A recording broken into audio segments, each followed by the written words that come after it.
नमस्कार बच्चों, मैं अलका जैन सहआचार्य राजकीय महाविद्यालय किशनगढ़ से।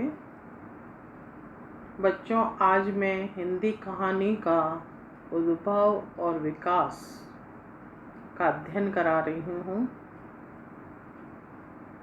अभी हम केवल प्रेमचंद पूर्व की कहानी का अध्ययन करेंगे। ये कालांश बीए फाइनल के द्वितीय प्रश्न पत्र से जुड़ा हुआ है और साथ ही हिंदी साहित्य में एमए कर रहे उत्तरार्ध के बच्चों के लिए भी लाभकारी है। उनके भी पंचम प्रश्न पत्र गद्य साहित्य में उपयोगी है। बच्चों, हिंदी गद्य विधाओं में कहानी सबसे सशक्त विधा बनकर विकसित हुई। आज कहानी के पाठक अन्य सभी विधाओं की तुलना में सर्वाधिक हैं। यही कारण है कि पत्र पत्रिकाओं में कहानियों की मांग सर्वाधिक है। यही नहीं, अपितु कई पत्रिकाएं तो केवल कहानी के लिए ही निर्मित हुई, जो समकालीन कथाकारों की स्तरीय कहानियों के साथ साथ उभरते हुए कहानीकारों की कहानियां भी छापती है। साथ साथ उभरते हुए कहानीकारों की कहानी 90 वर्षों में हिंदी कहानी में आशातीत प्रगति की है और वो उत्साहवर्धक भी है। अन्य सभी गद्य विधाओं की अपेक्षा आज की हिंदी कहानी में युग बोध की क्षमता सबसे अधिक दिखाई पड़ती है। उपन्यास और कहानी दोनों में ही कथा तत्व विद्यमान होते हैं। इसलिए प्रारंभ में लोगों को यह धारणा थी कि उपन्यास और कहानी में केवल आकार का ही अंतर है, किंतु अब यह धारणा निर्मल हो चुकी है। जो जो कहानी की शिल्प विधि का विकास होता गया, उपन्यास से उसका पार्थक्य भी अलग हो गया, अलग से दिखाई देने लगा।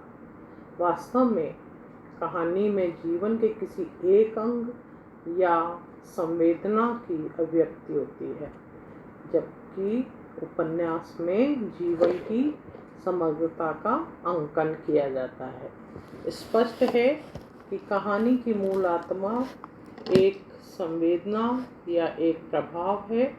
कहानी का प्रमुख उद्देश्य भी कम से कम शब्दों में उस प्रभाव को अभिव्यक्त करना उसका एकमात्र उद्देश्य है। ब्लेटर्ज हेमिंग्स्टन ने कहानी के विषय में कहा कि कहानी एक सूक्ष्मदर्शी यंत्र है जिसके नीचे मानवीय अस्तित्व के दृश्य खुलते हैं। हिंदी कहानी की विकास यात्रा का प्रारंभ 1900 में ही हो गया था, क्योंकि इससे पूर्व हिंदी में कहानी जैसी किसी विधा का एक परिष्कृत रूप में सूत्रपात नहीं हुआ था। हिंदी की प्रथम कहानी कौन सी हो, यह एक विवादास्पद प्रश्न रहा और इस संबंध में विविध कहानीकारों का विवाद बना रहा।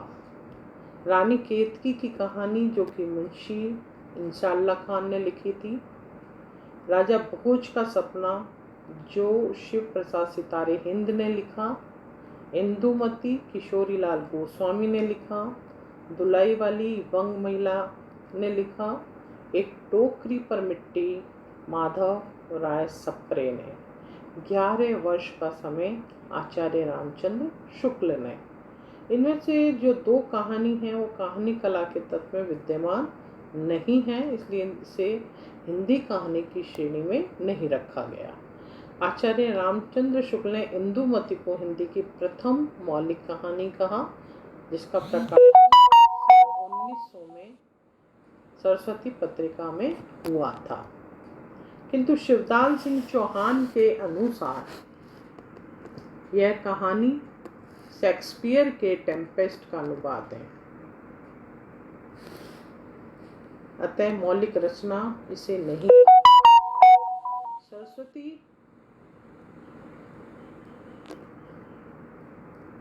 पत्रिका में ही सन 1903 में रामचंद्र शुक्ल की कहानी 11 वर्ष का समय प्रकाशित हुई, जो सन 1907 में बंग महिला दुलाई वाली की कहानी छपी। इधर नवीन अनुसंधानों के आधार पर यह सिद्ध हुआ कि सन 1901 में एक टोकरी भर मिट्टी की कहानी का प्रकाशन छत्तीसगढ़ मित्र नामक पत्रिका में हुआ था, जिसके लेखक माधव राय सप्रे थे, और यही कहानी सर्वप्रथम मौलिक कहानी कही जा सकती थी। हिंदी कहानी का जो विकास का अध्ययन है वो जब हम करेंगे तो जो कथा सम्राट प्रेमचंद रहे हैं उनको केंद्र बिंदु मानकर ही इनका नामांकन किया गया है, जिसे 4 भागों में विभाजित किया। प्रेमचंद पूर्व हिंदी कहानी, प्रेमचंद युगीन हिंदी कहानी, प्रेमचंद्रोत्तर हिंदी कहानी और नई कहानी। बच्चों, हम सबसे पहले अध्ययन करेंगे प्रेमचंद से पूर्व की कहानी। आप सभी जानते हैं प्रेमचंद कथा सम्राट रहे हैं साहित्य में, और उसमें उनका नाम जो है सर्वोपरि लिया जाता है, इसलिए इनका नामांकन भी इन्हीं को केंद्र बिंदु मानकर। जो प्रेमचंद से पूर्व की कहानी है वो इस काल की कहानी जो थी वो अपना स्वरूप ग्रहण कर रही थी। इसकी शिल्प विधि का भी जो है वो विकास हो रहा था और नए नए विषयों पर कहानियाँ लिखी जा रही थी। हिंदी की जो प्रथम कहानी के अंतर्गत जिन कहानियों का उल्लेख किया उसके अतिरिक्त इस काल में लिखी गई अन्य प्रसिद्ध कहानियाँ थीं माधव प्रसाद मिश्र की मन की चंचलता, लाला भगवान दीन की प्लेग की चुड़ैल, वृंदावन वर्मा की राखीबंद भाई और नकली किला, विशंबरनाथ वर्मा की कौशिक की रक्षाबंधन, ज्वाला दत्त शर्मा की मिलन। सभी कहानियाँ सरस्वती पत्रिका में प्रकाशित हुई, जिससे हिंदी कहानी को एक दिशा मिली। हिंदी कहानी अपने विकास पथ पर अग्रसर हुई। उक्त सभी कहानियाँ भी इस पत्रिका में प्रकाशित हुई। सन 1909 में काशी में इंदु नामक एक पत्रिका का प्रकाशन हुआ, जिसमें जयशंकर प्रसाद की कहानी प्रकाशित होने लगी थी। बाद में इन कहानियों का संग्रह छाया नाम से सन 1912 में प्रकाशित हुआ। राधिका रमन प्रसाद की कहानी कानों में कंगना भी इंदु में सन 1913 में प्रकाशित हुई। सन 1918 में काशी में हिंदी गल्प माला नामक पत्रिका का प्रकाशन हुआ, जिसमें प्रसाद जी की कहानियों के अतिरिक्त ईलाचंद जोशी, गंगा प्रसाद श्रीवास्तव की कहानियाँ भी छपने लगी थी। प्रेमचंद जी की कुछ कहानियाँ जो सरस्वती काल में छपने लगी थी, उनका बहुत सी कहानियों पर भारतीय और विदेशी भाषाओं की छाया रही। इन कहानियों का विषय प्रेम, समाज सुधार, नीति उपदेश से जुड़ा हुआ रहा। इससे जो है इसी काल में एक नए कहानीकार जो कि आए वो जो थे चंद्रधर शर्मा गुलेरी। चंद्रधर शर्मा गुलेरी ने इस काल में के 3 कहानियाँ लिखी। उसने कहा था सुखमय जीवन और बुद्धू का कांटा। इसमें जो कहानी थी जो कि 1915 में सरस्वती में प्रकाशित हुई थी, वह कहानी थी उसने कहा था।